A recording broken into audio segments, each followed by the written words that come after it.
ও high বন্ধুরা, আমি সাগর। তাই সকালবেলা তাড়াতাড়ি করে ঘুম থেকে উঠে আজকের আমাকে গাড়ি নিয়ে বেরোতে হবে। তাই আমি গাড়ির এখানে এসে পিউকে বলি, তুই একটু গাড়িতে জল দিয়ে দে তাড়াতাড়ি।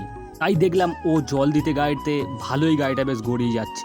দেখি এই ফার্স্ট টাইম ও গাড়িতে জল দিতে আমার গাড়িতে কেমন ইনকাম হয়। তাই ফার্স্ট টাইম দুটো প্যাসেঞ্জার নিয়ে আমি বাগানটা চলে এলাম। বাগানটায় কোনো গাড়ি ছিল না, আমার লাইন হয়ে গেল। তার মানে বোঝা যাচ্ছে যে আজকের আমার দিনটা ভালোই যাবে। তাই বাগানটা থেকে আমি তিনটে সাঁকাপাড়া প্যাসেঞ্জার লাভিয়ে এসে চলে যাচ্ছি বাগানটা। প্যাসেঞ্জারগুলোকে লাভিয়ে আমি চলে এসেছি বাগানটায় বসে আছি। তাই দুপুর হয়ে গেল, প্রচন্ড খিদে পেতে আমি চলে এলাম বাড়িতে এসে চান খাওয়া দাওয়া করে আমি আবার বৈকালবেলা গাড়ি নিয়ে বেরিয়ে পড়লাম। কাঁচা ঘুম ভাঙিয়ে মা ডেকে দিল, তাই মুডটা ভালো নেই, তাই গাড়ি নিয়ে বেরোতে হবে আমাকে এক্ষুনি। যদি না পিছনে তাড়া মারতো আমি তাহলে আজকের গাড়ি নিয়ে বেরোতাম না বৈকালবেলা।